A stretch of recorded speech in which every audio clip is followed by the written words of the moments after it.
गलती के बिना कोई हमें नुकसान पहुंचाने आए, ऐसा कभी हुआ नहीं। तुम अपवाद नहीं हो सकते। तुम्हारी गलती के बिना कोई तुम्हें नुकसान पहुंचाने आएगा ही क्यों? किसको पड़ी? और अगर कोई तुम्हारी गलती के बिना, समझ लो तुम्हारा मन नहीं मानता, तुम यही सोचते हो हमारी गलती के बिना ही कोई हमें परेशान कर गया है, तो अपनी गलती के लिए वह भोगेगा, तुम चिंता में मत पड़ो। तुम उत्तर देने की विचारणा में मत पड़ो, क्योंकि उत्तर देने में तुम उलझ जाओगे, उसके साथ गुथ जाओगे। यही तो कर्म का जाल है। समझो तुम्हारी गलती से या तुम्हारी ना गलती से। मैं तो कहता हूं कि तुम्हारी गलती के बिना नहीं हो सकता, लेकिन तुम्हें अगर ये समझ में ना आए, क्योंकि ये समझने के लिए बड़ी अंतर्दृष्टि चाहिए पड़ेगी। तुम्हारी गलती के बिना ही सही कोई गलती कर रहा है, तुम परमात्मा पर छोड़ दो, उसकी जो मर्जी। तुम इसे एक परीक्षा समझो कि तुम्हें एक अवसर मिला शांत होने के लिए, तुम्हें एक चुनौती मिली कि विपरीत परिस्थिति में तुम मौन रख सकते हो या नहीं। जब कोई उद्विग्न करे तब तुम निरुद्विग्न रह सकते हो या नहीं। जब कोई गाली दे तब तुम शांत रह सकते हो या नहीं। एक तुम्हें अवसर मिला, इस आदमी का धन्यवाद दो, इसने तुम्हें एक अवसर दिया, इसने गाली दी या तुम्हें नुकसान पहुंचाया, और तुम अछूते रहे, तुमने कोई जवाब ना दिया, जैसे कुछ हुआ ही नहीं। तुम्हारी चेतना ऐसी रही जैसे कुछ हुआ ही नहीं, जैसा ये आदमी आया ही नहीं, इसने गाली दी ही नहीं, जैसे एक सपने में हुआ।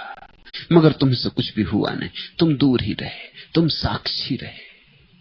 यह साक्षी भाव ही मुक्ति का सूत्र है। सिर्फ देखते रहना जैसे तुम दृष्टा हो, जैसे ये बात किसी और के साथ की जा रही। तुम दर्शक मात्र हो, तुम इसके भोक्ता नहीं। एक ये तो सबसे ऊंची बात है। अगर हो सके तो साक्षी रहना। अगर ये ना हो सके, क्योंकि मैं जानता हूं ये कोई सरल बात नहीं कि तुम साक्षी रह जाओ। जब कोई स्तुति कर रहा हो तब भी साक्षी होना, जब खाना खा रहे हो, स्नान कर रहे हो, तब भी साक्षी होना। साक्षी को रचने देना, पचने देना, साक्षी को भीतर प्रविष्ट होने देना, तो ही किसी दुर्दिन में, किसी दुर्घटना में, किसी ऐसी घड़ी में जहां की आदमी एक क्षण में डमाडोल हो जाता, भूल जाता है, बच सकोगे। वह तो आखिरी लक्ष्य है। हो सके उसके ऊपर फिर कुछ भी नहीं। अगर ये ना हो सके तो नंबर 2 की बात, पहले से तय मत करो कि क्या करेंगे। उस घड़ी जो हो जाए परमात्मा के ऊपर छोड़ के हो जाने देना। तुम कर्ता बन गए, तुमने समय में सहज स्फुरना ना होने दी।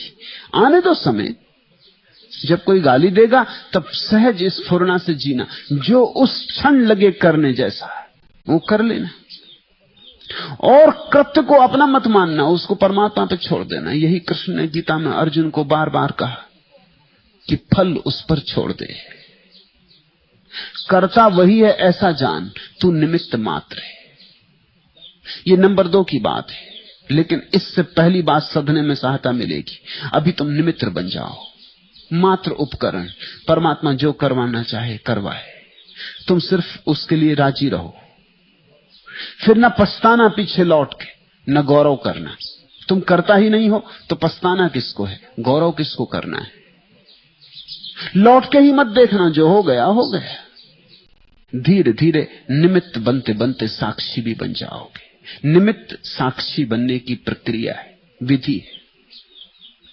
और इसलिए मैं कहता हूं संसार से मत भागो, रहो संसार में, क्योंकि वही निमित्त बनने का उपाय है, निमित्त बनने की चुनौती है, और वहीं साक्षी बनने की संभावना है।